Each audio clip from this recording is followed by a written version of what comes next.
What is the fastest way you have seen someone ruin their life? My husband had a nice job as a high-level retail manager, before his store closed. He became a lead for less money in an inventory company. He was generally considered to be nice, but quiet. You'd see more of his personality when he was working on computers or video games or at the pool. General consensus was that he was a good guy, always ready to game with the kids. That's when a couple months into the relationship I started to notice little weird things that he would do. One day I came home from the grocery store and I caught him with his phone out almost as if he was filming something outside. As I got closer to the window to see my 10-year-old daughter swimming in the pool, I asked him why he was filming, and he just said that it was a candid video of her, and thought it would be cute. When I asked to look at the video, he just said it got messed up and he had already deleted it. This was a little suspicious to me, but to be honest the explanation wasn't the worst, so I just kind of shrugged it off. Less than a month after our 6th anniversary, I found a video on our tablet from a hidden camera in our bathroom that showed my 14-year-old niece unclothed. When I found it, I broke into tears. The man I had loved and trusted all these years with my life had something like this on his device, and I couldn't believe it. It looked like he kept the image on the cloud and would add it to whatever device he was using and then delete it. He just missed that last step, and that's when I found it. My husband must have heard me crying because he walked in and asked what was wrong. As soon as he saw the tablet, and my tears rolling down my face looking up at him, he realized what had happened. To my surprise he became rather violent, bringing out a side to this man that he had been hiding all along from me. I told him that if he laid a hand on me that I would call the police as I had already had my phone in hand ready to dial. Luckily, our daughter also walked in wondering what was going on, and I have a feeling this made him hide his true hatred towards me at that moment. The look in his eyes was not even close to anything I've ever seen. Those eyes used to resemble safety, and love to me all these years before, and now it was like a completely different beast in his body. If my daughter hadn't walked in, who knows what he would have done to me. I told him to leave the house, and that I had to think about all of this and confront him later. Surprisingly, he calmed down and said all right, but told me to not make any rash decisions until he got back. The bastard didn't even apologize or have any explanation, and those were his last words to me as he left. I called the police immediately and he never came home again. They found more images on his computer and a 20-minute video, full front view of his face, as he tries to hide the camera. He pleaded guilty and received 40 years with a 34-year, suspended sentence. He will have to register as a sex offender and has some pretty stiff rules to follow. No alcohol, no items that can connect to the internet unless he pays for a company to put monitoring software on every internet-accessible device. That day I found it is still ingrained in my head, and it keeps me up at night thinking about how long he could have possibly been doing this while we were together. Had he been doing it from the very start? A couple days after the whole ordeal, I remember the first incident with my daughter that I caught him with. It makes me sad knowing I accepted his explanation at the time and didn't challenge or look into it further, and for that I somehow blame myself. I have told every relationship I've been in, husband included, that this is one of the only things that will make me turn you in and walk away and never look back. He truly thought I would never leave him and was all surprised with a Pikachu face when I kept my promise. His actions caused him to lose everything he took for granted in the most painful way. Our daughter was 10, then, and for her all she knows is that he just disappeared one day. Now, I am watching her grow and mature into a beautiful person and he doesn't get the privilege of even knowing this beautiful child. I'm sure that separation has hurt him a lot, but you don't get trusted with any child, even your own, after you do something like that. My sister held a sleepover tonight but no one came. My sister invited 5 girls from the summer camp she goes to for a sleepover tonight and she was really excited. She is a shy person and extremely quiet but wanted to try and break out of her comfort zone this summer. She picked 5 girls from her class and all of them said they would come. She did not pick 5 random girls to invite to a sleepover. They are in the same grade and she has known all of them since 1st grade. They have gone to each other's birthday parties. I helped her clean her room and she picked out a movie for them to watch and I have never seen her so excited. Her friends were supposed to come at 5 p.m. tonight but by 7 p.m. she was starting to wonder where they were. With every minute that passed I saw her mood change and she started to give up and went to her room. At 9 p.m. my mom called one of the parents but they said they were out of town and forgot about the sleepover. They were lying because my mom works with the mother of that family and my mom saw that she posted that her family was at a baseball game on Facebook. I went to check on my sister and her eyes were red and she was laying under her covers. I laid down next to her and she was telling me how dumb she was for thinking people wanted to go to her sleepover. She just wants to fit in but for some reason she can't find someone who wants to hang out with her. I got her to come out from the covers and we ate the pizza my mom brought but I have never seen my sister so defeated. My mom and I don't know why she can't make any friends.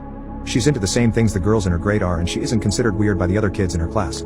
She is shy but her social skills are fine and she gets along with people so it hurts to see her being alone. I told my girlfriend what happened and we agreed to have a sleepover with my sister tomorrow night but I wish my sister would find a friend who actually wants to be around her. She's a good person and I want her to feel like people enjoy being around her. Update, Saturday night, my girlfriend and I cleaned up my sister's room while she was out with my mom. We got her favorite movie and made chocolate chip cookies. She wasn't really in an energetic mood because of yesterday so we just sat in the backyard and played board games for a couple of hours. Then we went inside and all 3 of us watched the movie and went to sleep. She was really appreciative of my girlfriend and I especially my girlfriend. We have been together for 5 years and my sister and girlfriend have become pretty close. My girlfriend calls her a mini version of her. My sister is happy and that's all that matters. As for the parents, the mom who used the out-of-town excuse when she was at a baseball game stuck with that excuse. The other 4 all said they got the days mixed up even though the date and time was above the recent text messages. It doesn't matter though, my sister will find her way. This was a learning experience for all of us. Also, I saw some comments saying the other parents were not required to give an explanation why their child did not attend the sleepover. They aren't required to, but letting a 12-year-old girl and her mom know their child is not able to come is the courteous thing to do. Hopefully one day she will find her group as she grows up. My family and fiancé excommunicated me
in another state celebrating Christmas, and they had posted pictures online. Everyone was there, my sisters, parents, grandparents, and even my fiancé and his family. When I myself saw the photos, I couldn't stop crying as they all looked so happy. I cried for days and days before deciding to block them all. I even returned my engagement ring. My friend knew someone a couple hours away who was looking for some help in his restaurant, and he even had living arrangements above where he worked so I could get rent at a cheap price and work at the same time. I wanted to start over with my life as it hurt me that no one took my side and they all left me to fend for myself. I was able to move pretty quickly and was doing well. The apartment was tiny and I had to work 10+ hours almost every day, but I was able to save a lot of money. I'm not living in the apartment anymore. I was able to rent a much nicer condo, but I am still working at the restaurant as assistant manager. Now it has been roughly 2 years since I left and have not spoken to any of my family. I had no idea what was going on with them until I got a knock on my door. It was my ex-fiance. I was shocked to say the least. All these feelings came rushing back and all I wanted to do was jump into his arms. But then I remembered the pain I had felt and tried to slam the door in his face, but he stopped it and asked that I let him explain. He said that Nikki had gotten married and she had confessed that she lied about the situation because she had found someone she loved so much and realized what a horrible thing she had done. I asked him how he found me and he said my friend told him. My entire family has been trying to get in touch with me and want to see me. I told him I needed time to see if I even wanted to have them in my life. He left and I have been a mess since. I don't know what to do. I know I will never ever forgive Nikki. She could rot for all I cared, but it's hard because my other family and fiance didn't know she was lying, but I also felt like they abandoned me too quickly without letting me explain my side. I don't know if I should forgive them. Any advice would be very helpful. My family and fiance excommunicated me after my sister sabotaged me. Part 2. The last time I spoke to you all, my fiance had just visited me after 2 years saying my family and him wanted to reconnect after my sister sabotaged me to make me look like I cheated. Well, I have an update for you. So I never got back to my ex. I didn't know what to do, but eventually he must have given my phone number to my parents as they texted asking to meet up. I never replied and was planning on organizing a Zoom meeting but didn't need to as they also showed up at my door. Well, my father did. When I answered the door and saw him standing there, I ended up throwing up which he insisted on cleaning. When he was done, we sat down and I just bursted in tears. My emotions were all over the place and my father has worn the same cologne for a really long time, so when I smelt it, it just brought back all these memories. He tried to hug me but I pushed him away and asked what he was doing here. He went on to explain he and my mother are getting a divorce. He said he begged my mother to get in touch with me the minute I left, but she refused and said I was acting like a baby and if I wanted to leave them after doing something so horrible, then I could do things on my own from then on. I asked him how long it took them to notice I was gone. He said they arrived back home after New Year's Eve and were planning on inviting me over so we could talk. That's when they got in touch with my friend and she told them I left and she didn't know where I was. I asked him why he didn't listen to my side of the story and why they threw me away so easily. He just started crying. He said he never meant for things to get so out of hand and he wishes more than anything he could take it all back. I said when they found out Nikki was taking drugs and had dropped out of high school, they didn't throw her away. Instead we all went on a holiday so she could focus on things besides drugs, and during that trip, she got hooked on alcohol and each time they defended her over and over. He said he had no idea my mother was going to kick me out. He thought it was going to be for a few days but then they decided at the last minute to spend Christmas out of state. My mother apparently promised him I would be allowed back home after they got back. I said she threw away all my stuff but he said everything was still there and she lied about that. I asked him what had happened to Nikki and he said she is dead to him. He wants nothing to do with her but my mother has been crying to him, asking to forgive Nikki as she is not well and they had already lost one daughter. They cannot lose two. He blocked my mother and Nikki and has been on my ex's case about finding me. My ex caved in when my dad said he blocked my mother and Nikki and told him where I lived. I asked that he never show up again unless I give him permission and he agreed. He asked what would happen now and I said I really don't know and that he hurt me really bad. I then just went into detail about how much he hurt me and what it felt like seeing them so happy without me and how hard it has been. We were both crying by the end of it, but I was really glad I got it all out. It felt like a huge weight had been lifted off my shoulders. My dad then said he knew a few places around the area and would help get me a better apartment, and he said he would help get me a better job, but I told him I wouldn't be leaving this job as my boss helped me out so much and I wanted to repay him at all costs. I said I didn't want him to do anything for me, but that I do want to reconcile, but it has to be on my own terms and it is going to take a very, very long time to trust him again, and I may never trust him again. He said he would do anything to make up for what he did. I asked him why Nikki did this and if she said anything about it. Well, she said she thought my ex deserved better than me and she wanted to see him happy because he was making too many sacrifices in the relationship. She loved him like a brother and wanted to break the engagement off. So that night she asked her friend to come and escort me out of the club so she could get photos and to take me home so her plan could work. She said nothing sensual happened. I went to sleep on the sofa and that was it. He was up playing video games all night until I woke up, which he has proof of apparently. My dad was planning on getting my stuff from my mother's house and bringing it to me, but I told him I didn't want those things anymore. I then went to ask about Nikki's husband and he said my mother has been hush-hush with the entire situation, but he had his number and wrote it down for me. After my dad left, I decided to call Nikki's husband. I was sweating the entire time and felt so sick. What if I could hear her in the background? Well, anyhow, when he picked up, I just spit everything out, which I deeply regret because I should have eased into it for him. He sounded really confused and I explained the entire situation again. I even went into detail about her drug and alcohol problems. I was honestly expecting him to curse me out and defend Nikki. Instead, he let out a long sigh and well, turns out, he had a feeling she wasn't exactly innocent. Turns out her and his sister have been having problems and she has been spouting non-stop lies about his sister and has caused a huge rift between them. His sister didn't even attend their wedding. I told him I was sorry but he should make things right with his sister because Nikki was the problem, not her. We spoke a little more and he hung up. I'm not entirely sure what he is going to do with that information. I hope he cuts his losses and leaves her because he sounded like a really nice person and even he has lost his own sister because of Nikki. So I have decided to reconcile with my dad. My mother has always run the show their entire marriage, so the fact he is putting his foot down and divorcing her and going no contact with Nikki shows he is serious about wanting to make amends. I don't think I will ever reconcile with my mother, as she thinks Nikki is a victim also in all this, and at this point I don't care to listen to her excuses. If she reaches out and we talk, I will update the post again. For my ex, I haven't had the time to meet with him and talk, though my dad mentioned he wanted to come with my dad but he told him I would be too overwhelmed if both were there and seeing them separated will help make clear decisions. He also mentioned my ex was arrested for assaulting Nikki's friend who lied about the entire situation. He was being charged but the charges were dropped a few days later. I will update the post again, when I have time to speak to my ex. Thank you guys for listening to this story. It's something that has been bottled up in me for a long time.